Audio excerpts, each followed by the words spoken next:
Welcome everyone, and thank you for joining us. As we enter 2026, the GCC's labour landscape is shifting faster than ever. From Saudi's RHQ tax initiatives to the UAE's new visa classifications, to Oman and Qatar's nationalisation targets, to the massive talent inflow reshaping the region. Today, we have our Head of Operations, Abdul Halday, and our HR Manager, Sonia joining us.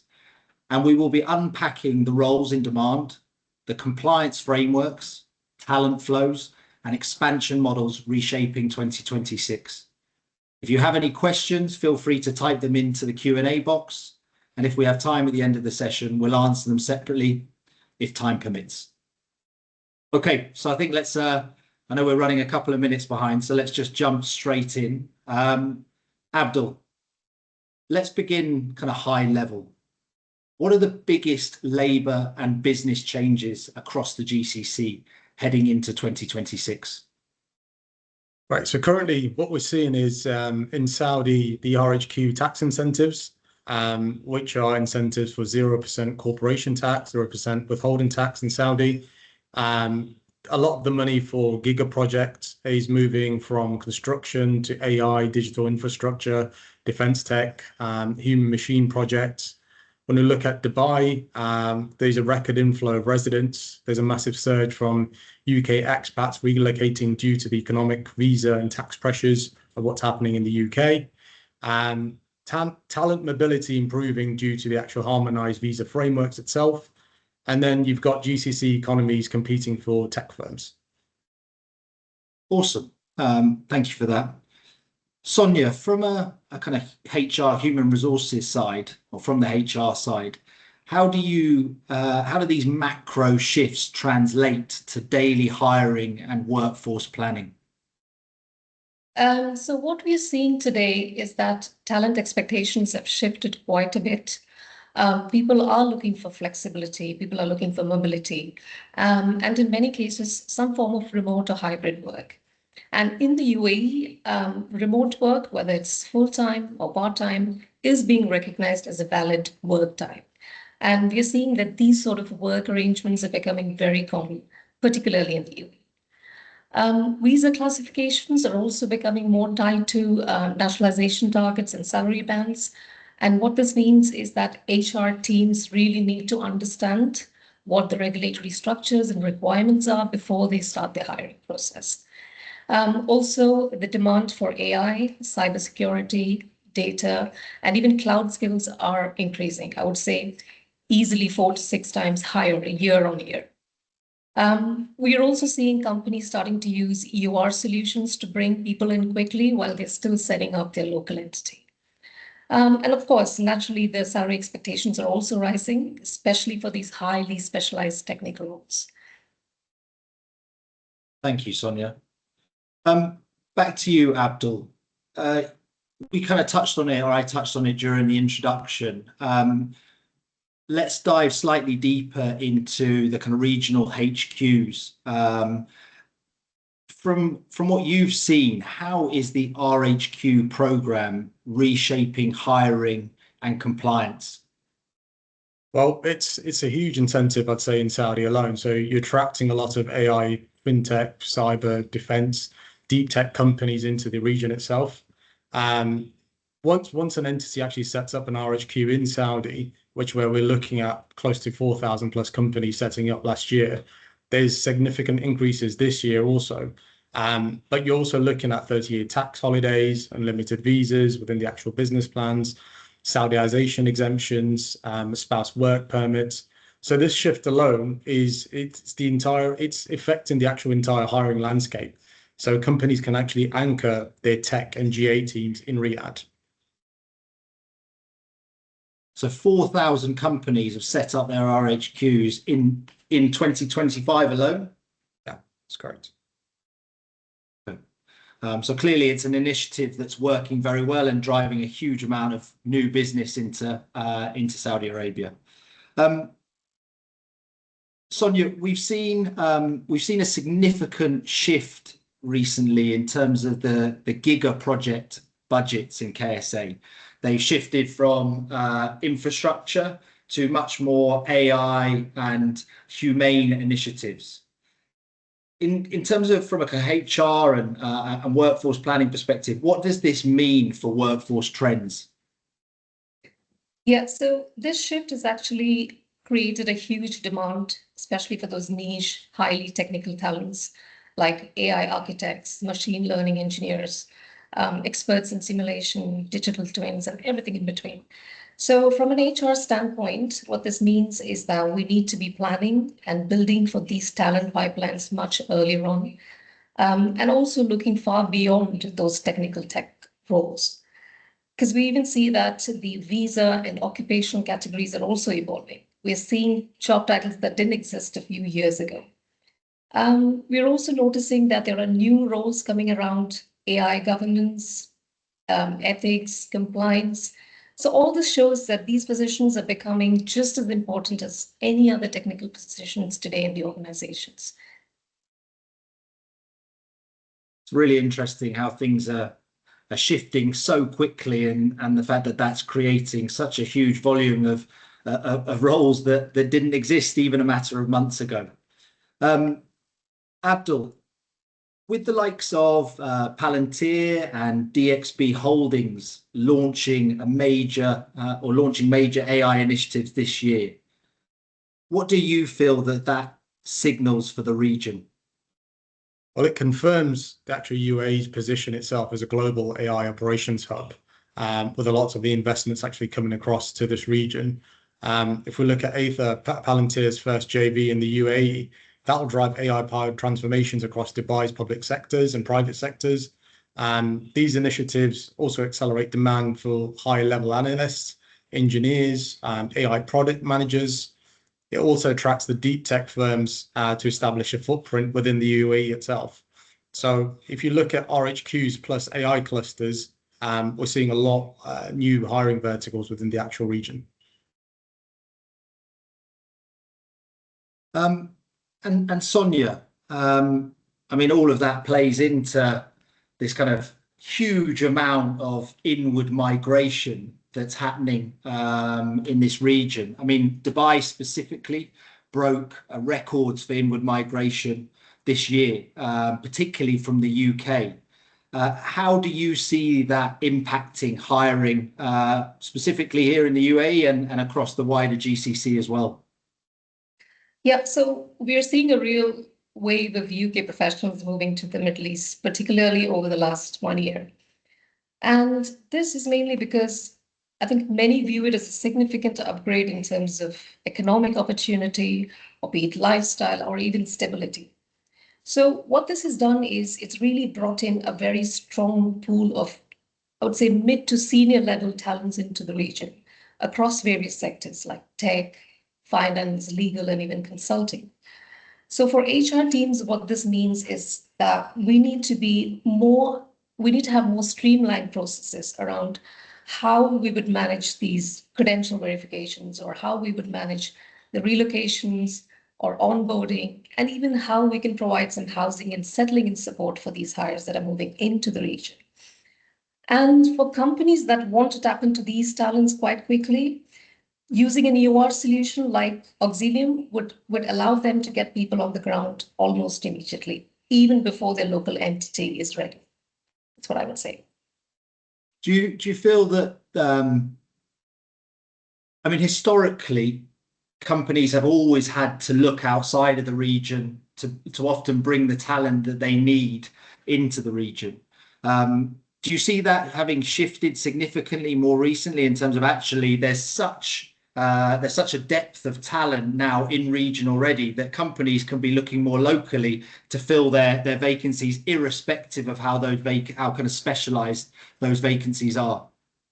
Absolutely. I think with the surge of people that are moving into the Middle East now, with the opportunities that are around, I think everyone is tapping into the same talent pool, and there's plenty to look there. Yeah, I know we've, as a business, I know we've kind of advertised a number of new vacancies recently, and the sheer volume of people that are applying for those jobs is pretty breathtaking. Yeah. Abdul, just to slightly kind of shift subject, although it's obviously all kind of interrelated in some degree, to nationalisation. I mean, nationalisation and the various initiatives that exist across the region is, of course, one of the most important kind of hiring compliance frameworks in this region. And it's something that all companies that are hiring people in region, whether they're doing that directly, whether they're working through a third party, an employer of record. But can you just walk us through some of the kind of key nationalisation trends, some of the key considerations in the likes of Saudi, UAE, Oman, and Qatar? Sure. Obviously, as you said, nationalisation, it's a large topic, and there's a lot of incentives in country with each region that manage this. So if we look at Saudi, for example, you've got sector-specific quotas, which are updated annually. Saudiization rates are up across hospitality, consultant sectors, engineering, legal. There's an increased focus on real jobs and not nominal hires. So these are being vetted by the immigrations also. So when we look at RHQs, which are exempt from Saudiization up to 10 years, which is another massive incentive for Saudi as a whole. When we look at UAE, you've got private sector quotas where the government are looking to increase 10% by the end of 2026, with heavy, I'd say, penalties for unmet quota, which are rising currently around 8,000 dirhams per month per head. You've got Emirati role mapping, which is becoming a lot stricter. When we look at Oman as a whole, you've got high targets in banking, HR, government contracting, close to 30 to 40% localizations in some sectors also. You've got visa approvals linked to Omanization ratios itself. Qatar, which has always been a strong area within the energy and public sector, you've got increased requirements for leadership and technical roles that we've seen internally. If we look at Bahrain as a whole, so Bahrain quotas vary by sector. So majority of them are managed through retail, hospitality, banking, construction. There's a strong enforcement within that banking and fiscal services area, where Bahrainis are present, where the Bahraini national presence are mandatory in a lot of these roles. So you've got labour market regulations, links the actual work permit renewals to the Bahrainisation programs. When we look at Kuwait as a whole, one of the strictest localization frameworks in the GCC, as we've seen with a lot of the hirings that we've completed in Kuwait. So you've got high quotas across admin, HR, IT, finance, government contracts. I'd say certain job categories, which can now be filled by Kuwaiti nationals, where you're looking at admin, HR officers, PRO roles. You've got work permit issuance that tied to achieving Kuwaitization thresholds, depending per sector. I'd say the consensus is you're looking at government aims to reduce expats in public and private sectors, particularly in admin positions. So there's a big push on Kuwaiti nationals upholding a lot of these positions. And then when you look at companies that don't meet these quotas, there's I'd say work permit caps and rejections of the renewals that are processed. So each company needs to be very aware when it comes down to hiring in these regions. I found definitely more recently there seems to be, I think, I don't know whether I should say this or not, I think, but historically, kind of these fulfilling or complying with these nationalisation initiatives have felt for a lot of companies as a real kind of tick box exercise. But I think that mentality has definitely changed more recently. I think companies are far more keen to be kind of adding and providing value back into the countries that have been so good to them and their businesses, and want to be part of that process of upskilling the local talent. Do you think that, I mean, have you seen the same in the companies that you've kind of, I guess, worked alongside in the last kind of 12 to 18 months? No, 100%. You see that across Saudi, you see that across the UAE with a lot of the academy training programs that go on, especially in the finance sectors. There's a large push on the academies for young UAE nationals to really get into that private sector, similar to Saudi. As you look at Saudi as a whole, the age of the current population of Saudi nationals is a lot younger, so there's a massive incentive to really grow that talent, whether it's within talent acquisition, HR, specified roles within a lot of these private sector companies. Sonia, just staying on the nationalisation subject, from what Abdul's mentioned, how do you see nationalisation affecting kind of HR planning on almost on a day-to-day basis? Yeah, so nationalisation is a very key topic now for organisations, whether it's in the UAE or across the region. And what that essentially means for HR is that we need to be thinking ahead. So we need to be planning ahead, at least I would say 6 to 12 months at minimum.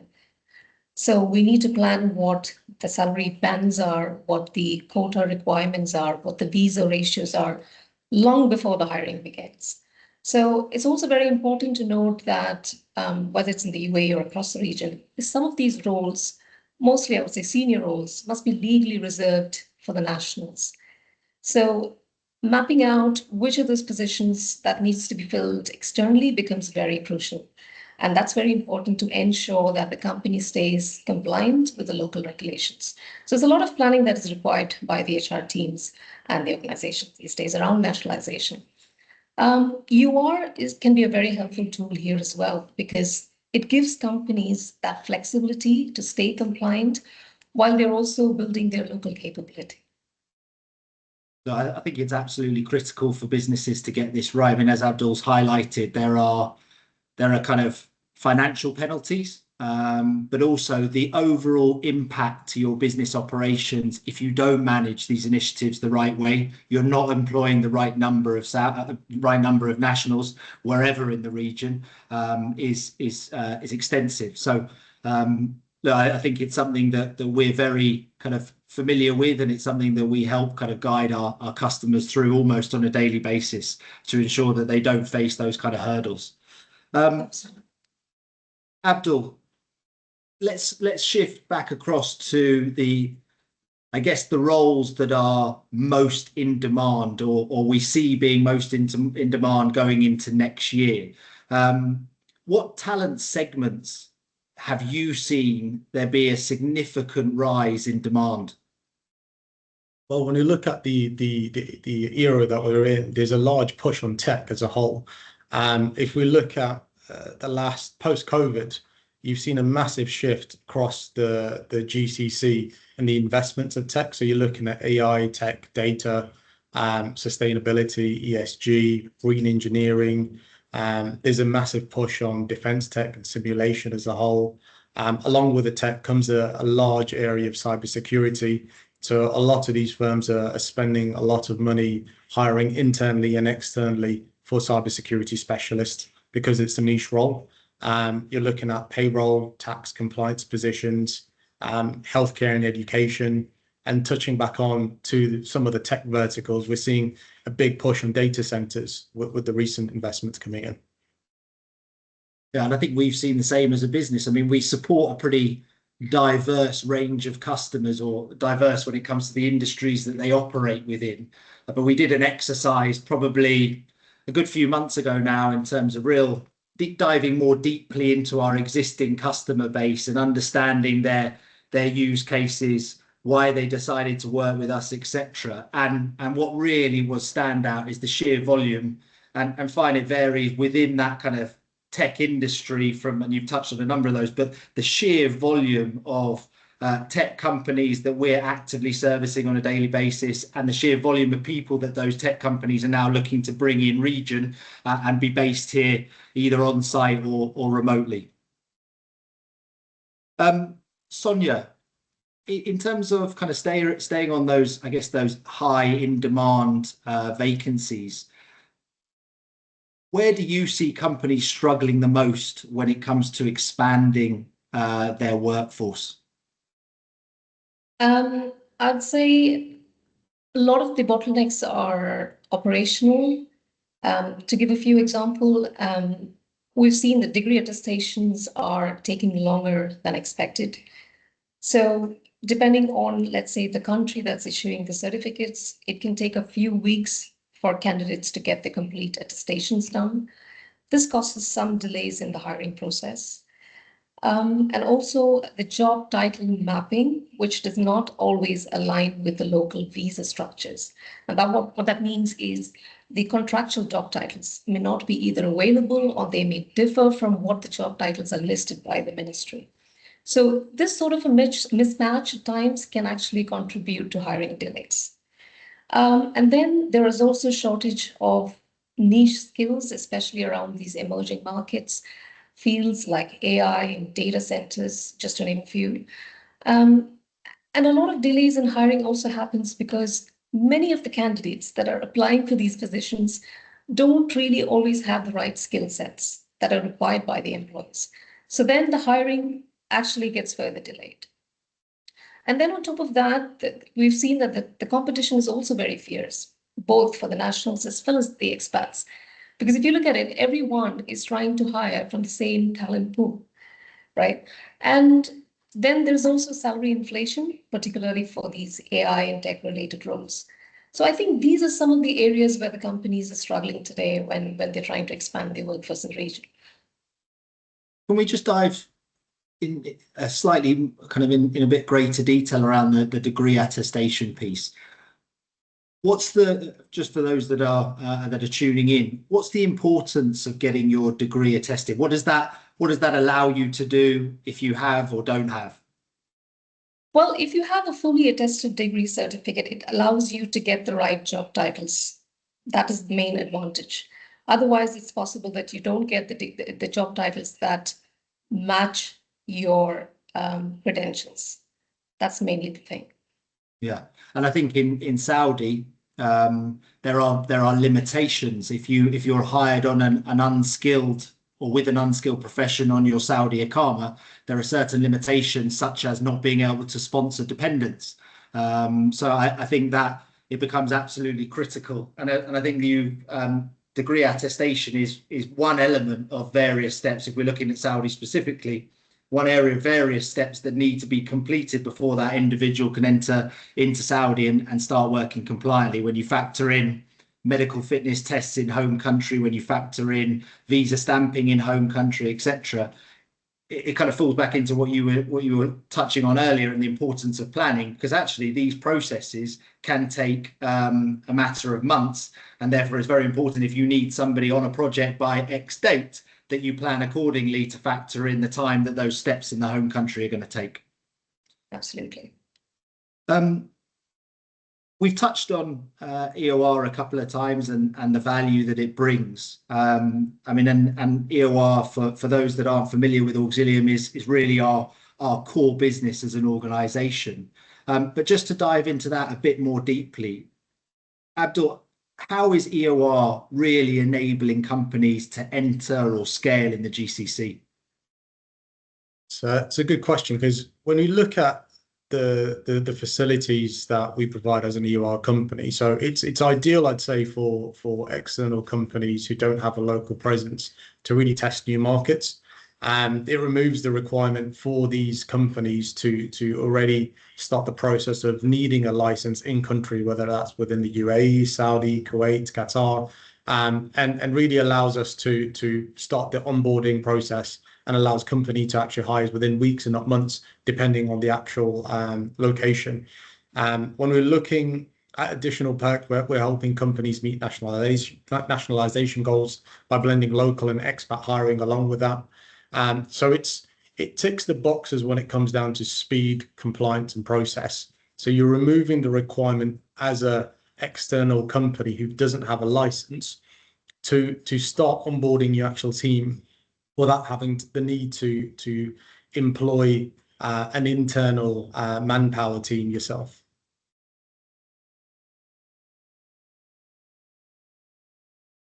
And Sonia, I mean, in your experience and obviously working for Auxilium, I'm sure you're pro EOR, but for other companies, and often it is, we find anyway, that it's often HR, they're not necessarily the final decision maker, but they're often the ones tasked with deciding or or recommending whether a company should go either the EOR or the entity setup route, depending on the services and solutions that those companies are planning to provide in whichever country that they're deploying into or setting up in. So how should or how does a HR go about deciding between one route or the other, EOR or entity setup? So it really comes down to how fast the companies need to hire, how soon they want their workforce deployed, and also what their long-term plans are, and also what the regulations look like in their sector. So I would say EOR is ideal when a company needs speed, is wanting to deploy their workforce really quickly. Or if they want to, as Abdul said earlier, if they want to test a market without fully being committed, in that case, EOR is a good option because it's flexible and it's also low risk. Whereas setting up an entity would make more sense if they are planning a long-term presence in the region. Or let's say if they are bidding for government contracts. But increasingly, what we are seeing companies do now is taking a hybrid approach, meaning they will start using an EOR to get started and then slowly transitioning their teams, once their own entity is set up. Thanks, Sonia. In terms of future predictions, and this is kind of a question to you both, so feel free to kind of answer one after the other. But if we kind of look at some predictions for next year, what do you both think 2026 will look like in terms of compliance, in terms of kind of hiring trends, etc.? I think we're going to see specific sector growth within the AI tech and advanced engineering, specifically data centers. You're seeing billions funneled across the GCC specifically for these projects. We're looking at compliance frameworks that will most likely be tightened with the influx of talent and attraction that the UAE and the GCC has across the globe. So we're looking at real-time payroll and visa data points that are going to be governed a lot more tightly, I think. When you look at the GCC as a whole, it's most likely going to become one of the top 3 global destinations for high-skilled workers. And what I think is nationalisation will become more targeted and much more precise. So it won't be just about hitting those quotas, but I think it will target more meaningful development and integration of this local talent into the organizations. And surely, I think we will see a rise in the AI governance roles as well. So overall, what I'd say is companies that are able to stay flexible in how they build and manage their teams, whether it's through using an EOR or if it's hybrid models or agile talent strategies, they are the ones that will come out ahead. Thanks, guys. I think with this being our first webinar, we probably overestimated how long it would take us to run through the various subjects that we've covered. So we've got some time to potentially jump to some questions. So bear with me 1 second and let me just see if there are any questions that have. Okay, so we've got a question from an individual called David. If we hire through EOR, can we move them to our own entity later without messing things up? So Abdul, might be best that you take that one. Yeah, no, of course. And that's typically what Sonia alluded to before when it comes down to the hybrid model. And it's something that we've seen is being used quite frequently, especially for either SME firms or even blue chip firms that have not yet stepped foot in the UAE, whether it's Dubai, whether it's Saudi. Typically, we'll have employees onboarded for 3, 6, even 12 months until the companies have set up internally and made a conscious decision of whether they want to invest the additional capital in setting up a full license in country. And what about recognizing the seniority of that employee from an end of service perspective? Is that possible if they're employed through us and then they're transferred across to the company that they were actually representing even whilst they were sponsored through us or sponsored through an EOR? Yeah, I mean, we've got different UR models and the way of deploying these employees, as we sign up clients, we explain everything in black and white when it comes down to accruals, the requirements, gratuity, how the transition works, and what documentation we can put in place to ensure that everything is transferred compliantly, but also seamlessly without affecting their dues. And we've got one other question from a gentleman called Razul. Another one for you, Abdul, sorry.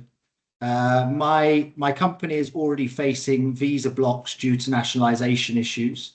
What are the immediate steps I can take to solve this? Well, if you're facing nationalisation blocks, one will have to ascertain whether this is in Dubai, Saudi, etc. We'll have to look at the number of expat employees that you currently hold.